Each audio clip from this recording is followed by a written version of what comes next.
पंजाब केसरी में आप सबका स्वागत है। मैं हूं चंद्रशेखर धरनी। हरियाणा कर्मचारी चयन आयोग के अध्यक्ष भोपाल सिंह खदरी जी हमारे साथ मौजूद हैं। बातचीत करेंगे इनसे कई अहम इश्यूज को लेकर। सर, आपका स्वागत है पंजाब केसरी में। धन्यवाद बहुत बहुत। आपके दर्शकों को मेरा नमस्ते। खदरी साहब, जिस प्रकार से कोरोना की दो लहर आई, दो लहर आने के बाद कहीं ना कहीं सारी गति जो विकास की थी और चीज़ों की थी ब्रेक लगी थी, उसके बाद अब काफ़ी चीज़ें कंट्रोल में हुई हैं। तो इस दौरान में आपने नया क्या किया और नया क्या करने जा रहे हैं? ऐसा है, कोरोना के जब लहर चल रही थी तब भी हमारा इंटरनल काम चल रहा था। और आपको जान के खुशी होगी कि हमने पिछले 1.5 साल में 117 कैटेगरी जो हैं उनके एग्ज़ाम लिए हैं। और जब ये कोरोना का काल समाप्त हो गया तो हमने पूरा काम स्पीड अप किया। और इस दौरान हमने 5500 मेल कांस्टेबल, 1100 फीमेल कांस्टेबल और एक कोर्ट के आदेश से, माननीय उच्च न्यायालय के आदेश से, हमने 4800 क्लर्क का रिजल्ट रिवाइज किया है। और इसके अलावा भी 8,000 पोस्टों के अगेंस्ट हमने रिजल्ट दिए हैं। इसका मतलब ये है कि हमने पिछले 1-1.5 महीने से लगभग 15,000 लोगों को रोजगार दिया है। कॉमन एलिजिबिलिटी टेस्ट कब होगा, किस प्रक्रिया के तहत होगा, इसे क्या कर्मचारी चयन आयोग करेगा या नेशनल टेस्टिंग एजेंसी के माध्यम से करवाया जाएगा?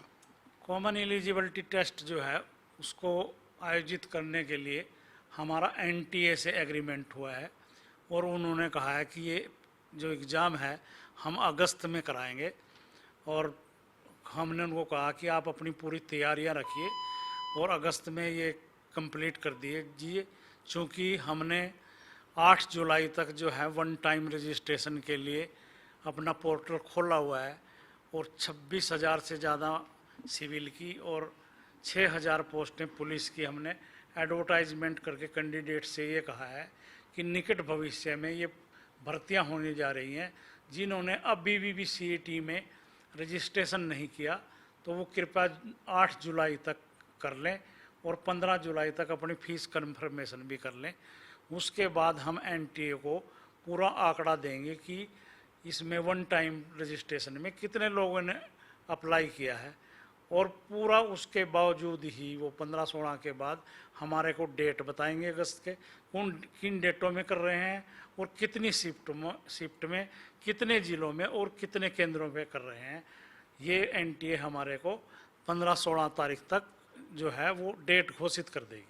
कॉमन एलिजिबिलिटी टेस्ट के जब बच्चे भरते हैं, सारा प्रोसीजर अडोप्ट करते हैं, तो एक सोशियो इकोनॉमिक का जो आपका आता है वो सेल्फ अटेस्टेड लिया जा रहा है या किसी तहसीलदार, नायब तहसीलदार या ड्यूटी मजिस्ट्रेट जो हैं उनके माध्यम से प्रमाणित होना चाहिए?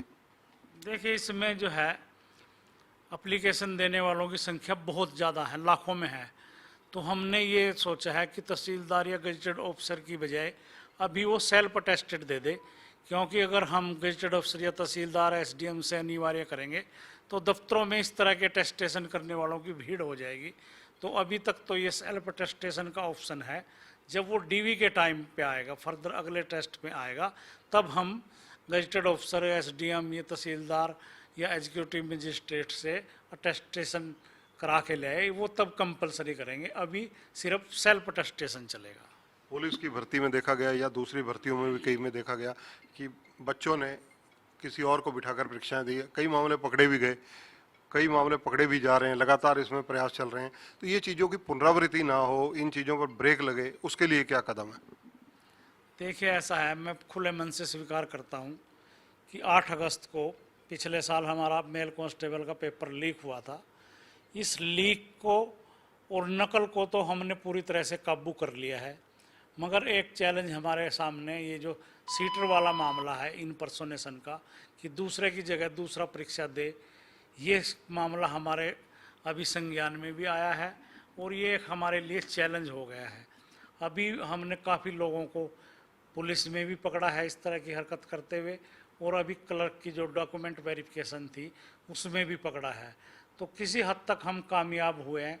100% में नहीं कह सकता कि अभी हम कामयाब हुए हैं, पर ये नई जो टेक्नोलॉजी आ रही है आधार से मैच करने का, और ज्वाइनिंग के टाइम भी बायोमेट्रिक करना, ज्वाइनिंग के टाइम पे ही नहीं बल्कि 2-4 महीने जब वो सर्विस पे अपनी ड्यूटी पे चला जाएगा तो विभाग में जाके भी हम उसकी जो अटेंडेंस है आजकल बायोमेट्रिक से लगती है उसको अपने डाटा से मैच करने वाले हैं। हम इन जो सीटर हैं, इनपर्सोनेशन है, जो दूसरे की जगह परीक्षा देते हैं, इनको हम बिल्कुल भी नहीं छोड़ेंगे और एक एक को चुन के बाहर करेंगे। ये मैं आपको और सभी कैंडिडेट्स को आश्वासन देता हूँ। सोशियो इकोनॉमी के भी जो मामले पकड़े गए, 5 नंबर लेने के लिए जिस प्रकार का खेल हुआ, आपसे कुछ छुपा नहीं है, आप लोगों ने पकड़ा है सबको। क्या पिछले 5-6 साल में जब से ये सोशियो इकोनॉमिक क्राइटेरिया बनाया गया, क्या इतने 5-6 साल के वक्फे की जांच की जाएगी? देखिए ऐसा है, जब से हमारा आयोग बना है 24 मार्च 21 से, तो हमने इन सब की पूरी तरह से जांच कराई है। रहा क्लर्क का रिवाइज रिजल्ट, उच्च न्यायालय ने हमारे को कहा था, हाई कोर्ट चंडीगढ़ ने, उसकी हमने पूरी तरह से वेरिफिकेशन कराई है। अगर किसी मामले में हाई कोर्ट हमारे को ऐसा दिशा निर्देश देती है कि हम जांच करें इस तरह की, तो हम उसके लिए करने के लिए तैयार हैं। स्वयं हम आगे आके जो पिछली भर्तियां हैं उनको की जांच अभी तक हमने करने का फैसला नहीं लिया है। अगर कोई कोर्ट की जजमेंट आती है तो फिर हम उस पर विचार करेंगे। कोविड के जो 2 साल हैं, बच्चों ने भी झेले, सारे समाज ने झेले हैं। तो इसमें जो बच्चे कहीं ना कहीं, जैसे पुलिस की भर्ती है, सब इंस्पेक्टर की भर्ती है, वो सारी प्रभावित हुई। अब सब इंस्पेक्टर की भर्ती पुलिस में कब तक होने वाली है? एक तो दूसरा क्वेश्चन ये है कि क्या इसमें एज रिलैक्सेशन बच्चों को दी जा सकती है? 2 साल जिस तरह से उन्होंने कोरोना की मार झेली है, कई परीक्षाएं प्रभावित हुई हैं। नहीं, ऐसा नहीं है कि वो अप्लाई ना कर पाए हों कोरोना की वजह से। पिछले दिनों भी आपने देखा होगा कि हमने 465 लोगों को एसआई के पद पर भर्ती किया है। और ऐसा नहीं है कि कुछ लोग कोरोना की वजह से ओवरेज हो गए होंगे, ऐसा नहीं है। रही आपने कहा कि एसआई की अगली भर्ती कब तक होगी, हमारे पास अभी तक 5000 मेल कांस्टेबल और 1000 फीमेल कांस्टेबल भर्ती करने की डिमांड डीजीपी ऑफिस से आई है। अभी हमारे पास एसआई की कोई भी डिमांड हमारे को प्राप्त नहीं हुई है अभी तक। पंजाब केसरी के बहुत सारे युवा दर्शक हैं, जब आपका इंटरव्यू देखते हैं तो लगातार वो हमारे से संपर्क में रहते हैं, सोशल मीडिया के माध्यम से अपने क्वेश्चन भेजते रहते हैं। तो जैसे कि असिस्टेंट लाइनमैन की बात है, 1400 के करीब भर्तियां रुकी पड़ी हैं, उनकी जो भर्ती प्रक्रिया कब तक पूरी होने की उम्मीद है? इसमें ऐसा है, हमने ये फाइनल रिजल्ट दे दिया था 1307 या 1400 जो संख्या आपने बताई। उसके बाद हमने रिवाइज आंसर की जो है अपलोड की साइट पे, और जब बच्चों ने देखा कि इनकी रिवाइज आंसर की में कुछ खामियां हैं, तो उन्होंने 4 क्वेश्चनों को चैलेंज किया कि आपके ये 4 क्वेश्चन भी गलत हैं। तो हमने क्लर्क से एक सबक लेते हुए उन 4 जो क्वेश्चन बच्चों ने गलत बताए थे उनको भी चीफ एग्जामिनर के पास भेज दिया है और ये कहा है कि हमारे पास इस तरह के ऑब्जेक्शन आए हैं, आप पूरी तरह से गहनता से एक्सपर्ट कमेटी की रिपोर्ट भेजें कि बच्चे ठीक हैं या आप ठीक हैं।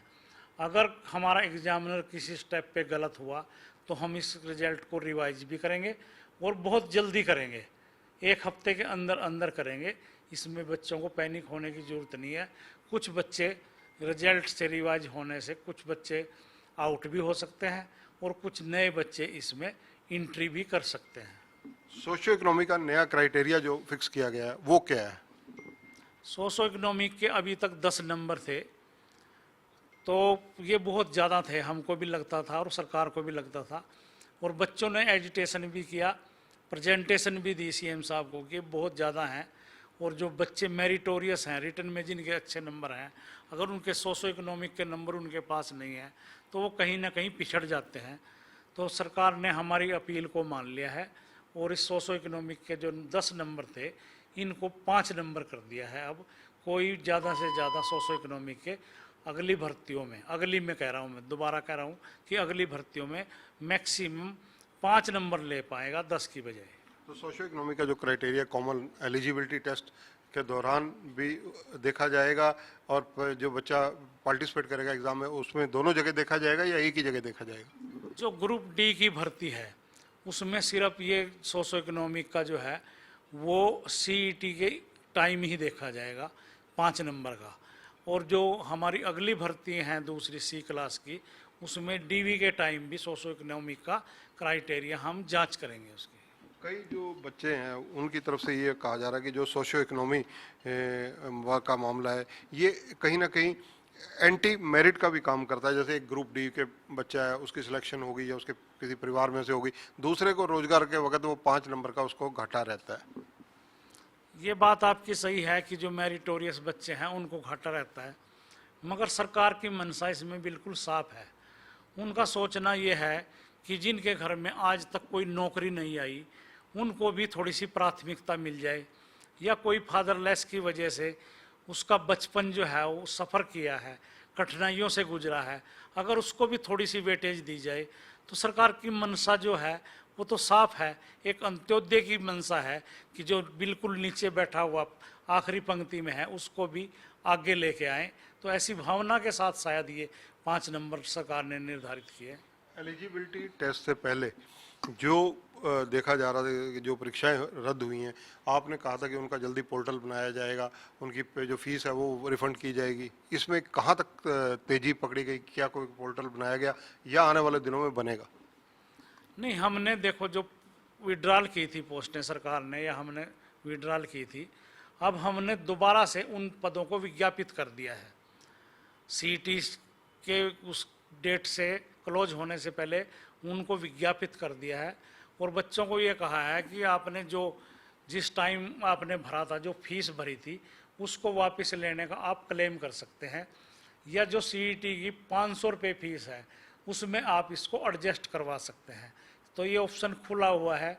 और आपने सिर्फ फीस की बात की, तो जो विड्रॉल किए थे हमने पोस्टें, उसमें हम एज का रिलैक्सेशन भी देंगे बच्चों को, कि जब उन्होंने पहले अप्लाई किया था उनका जो एज का पैमाना है उसी को मानेंगे। ग्रुप सी और डी की नई भर्तियां अगर माना जाए अगले 6 महीने में, 31 दिसंबर तक का ले लेते हैं, कि कितनी भर्तियां और हो सकती है, कितनी आपको पोस्टों की डिमांड विभिन्न जगह से आई है? सी क्लास की मांग हमारे पास अभी आई है, और वो जो मैंने बताया पुलिस को मिला के, वो लगभग 32,000 पोस्टों की हमारे पास डिमांड विभिन्न डिपार्टमेंटों से आ गई है। और जो डी की है उसकी चीफ सेक्रेटरी साहब ने अभी 4-5 दिन पहले आपके संज्ञान में है मीटिंग ली थी, और जो सभी विभाग अध्यक्ष हैं, हेड ऑफ द डिपार्टमेंट हैं, उनको लिखा है कि आप 15 दिन के अंदर अंदर हरियाणा स्टाफ सिलेक्शन कमीशन को अपनी डिमांड भेजें कि आपके पास डी क्लास के कितने पद रिक्त हैं। और मेरे को लगता है कि जुलाई मास में लगभग ये 30,000 पोस्टें डी क्लास की भी हमारे पास सरकार के विभिन्न डिपार्टमेंट से आ जाएंगी। वो 30 ये और 32 वो, लगभग एक साल में 60,000 पोस्टें के अगेंस्ट हम भर्ती का अभियान छेड़ेंगे जैसे ही सीईटी का रिजल्ट आता है। और हमारे पास सीईटी के बाद शॉर्ट लिस्टेड कैंडिडेट हो जाएंगे। डीवी हमने कम लोगों की करनी पड़ेगी, तो इसका जो भर्ती की प्रक्रिया है ये भी एक तरह से स्पीड अप हो जाएगी। अगर 2019 का एक जिक्र करें, हरियाणा कर्मचारी चयन आयोग के ऑनलाइन परीक्षाएं हुई थी जिनमें कई बच्चों ने 90 में से 90 नंबर ऑनलाइन लिए थे। उस वक्त ये कहा जा रहा था कि ऐसी चर्चाएं थी कि कंप्यूटर हैक किए गए। क्या वो हैक जिन लोगों ने किए वो बच्चे या वो शरारती तत्व काबू आए? देखिए, हैक करने की कोई भी कंप्लेंट हमारे पास नहीं आई। नंबर 2, जो आप बात कर रहे हैं कि जो सीबीटी हुआ, कंप्यूटर बेस्ड टेस्ट हुआ है, उसमें नंबर ज़्यादा आए, ये बात मैं स्वीकार करता हूँ कि जो सीबीटी का पेपर होता है उसमें नंबर ज़्यादा आते हैं, क्योंकि बच्चे के पास हर टाइम ऑप्शन रहता है कि वो अपना ऑप्शन ABCD कभी भी बदल सकता है। और जो OMR बेस्ड है, ऑफलाइन है, उसमें कोई भी उसके पास ऑप्शन नहीं होता कि वो अपना क्वेश्चन बदल ले। अगर वो बदलेगा तो या तो वो 0 नंबर पे चले जाएगा, 2 ऑप्शन करेगा। अगर वो कोई समझिंग या टेम्परिंग करेगा तो उसका कैंडिडेचर ही रद्द हो जाएगा। तो ये तो स्वाभाविक है कि जो ऑनलाइन परीक्षा है उसमें जो मार्क्स हैं वो बच्चों के अच्छे आते हैं। जो परीक्षाएं आने वाले समय में आप लेंगे उनमें पेपर लीकेज ना हो, उनमें नकल ना हो, इन सब चीज़ों के लिए आपने एक रणनीति तैयार की होगी। वो क्या रणनीति है विशेष रूप से, ताकि युवा वर्ग जो ऑन मेरिट एग्ज़ाम देने के लिए बैठता है उसके साथ ज्यादती ना हो? उसको लेकर आपके जहन में क्या है?